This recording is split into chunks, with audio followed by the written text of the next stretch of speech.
Et nous allons maintenant parler de la 35e édition de l'exposition universelle qui se tiendra à Dubaï d'octobre 2021 à mars 2022. Malki Shemtov, bonjour et bienvenue sur ce plateau. Vous êtes le PDG et fondateur d'AVS Creative Visual Solutions. Votre société a été choisie par le ministère des Affaires étrangères pour participer à la création du pavillon israélien de l'exposition universelle de Dubaï. Malki Shemtov, alors décrivez-nous vos inspirations pour la création de ce pavillon israélien. Bien,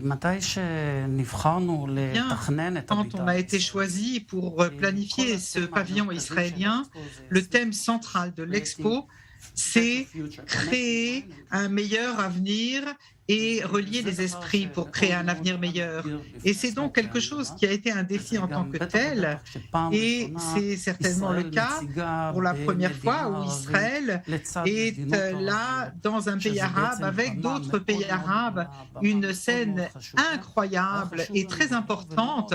Et donc c'était important pour nous de voir comment l'État d'Israël, connu comme État start-up avec ses technologies et beaucoup de capacités qui peuvent aider à améliorer la qualité de vie des habitants du monde, et en plus, bien sûr, la méfiance qu'il y a dans le monde à ce propos. Et donc, il s'agissait de voir comment créer un pavillon qui, d'un côté, invite, soit ouvert, accueillant pour les visiteurs du monde entier et du monde arabe, qui ne doivent pas avoir peur de s'approcher de nous, parce que nous essayons de faire preuve d'ouverture, de bonne volonté, d'accueil, welcome, et d'un autre côté, montrer, dévoiler tout ce qu'Israël fait pour un monde meilleur. Alors, quelle sera l'expérience d'un visiteur qui découvre le pavillon israélien à Dubaï ?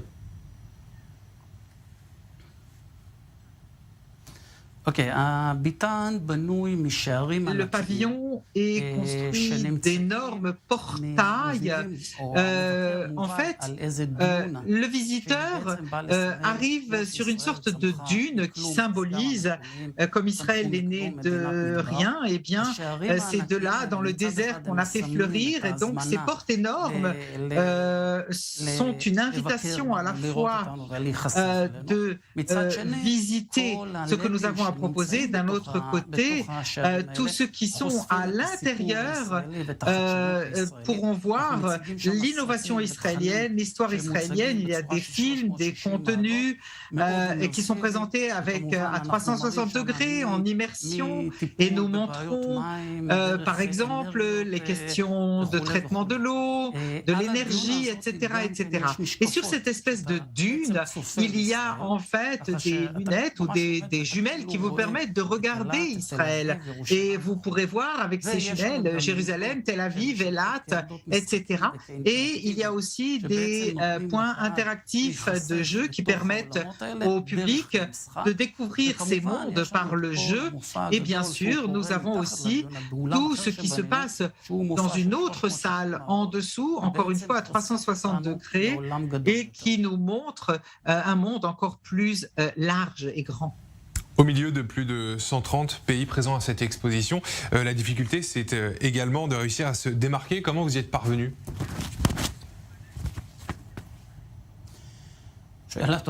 Excellente question. Quand nous avons commencé ce projet, il n'y avait pas encore d'accord de paix.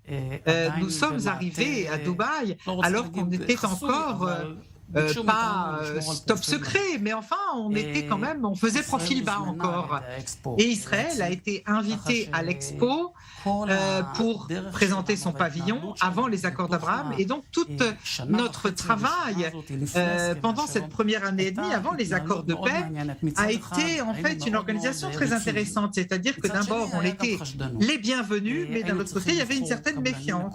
Il fallait choisir des entrepreneurs locaux, des spécialistes et des travailleurs locaux pour coopérer avec nous. C'était déjà un défi parce que personne ne connaissait encore, ne connaissait Israël de manière libre. et ouverte. Ça, c'est d'un côté. De l'autre, il fallait présenter toutes nos idées pour pouvoir les réaliser. Et donc, quand on est arrivé aux accords de paix, quand ils ont été signés, les accords de paix, eh bien, le rêve est devenu réalité. Et dès cet instant, tout s'est ouvert, tout a été ouvert et tous les contacts avec les contacts locaux a été extraordinairement chaleureuse. On a été très bienvenus, très bien accueillis et voilà, et ça va continuer comme ça et je pense que ce pavillon va être vraiment une attraction fantastique. Et dans quelle mesure la pandémie de coronavirus a influencé la conception de ce pavillon israélien ?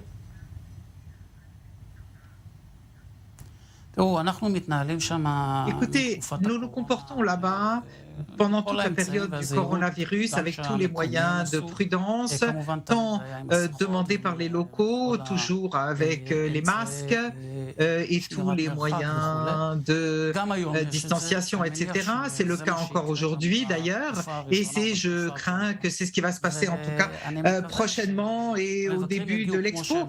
J'espère que les visiteurs viendront comme prévu. On attend 25 millions de visiteurs et que les gens viendront avec tous les moyens de prudence nécessaires.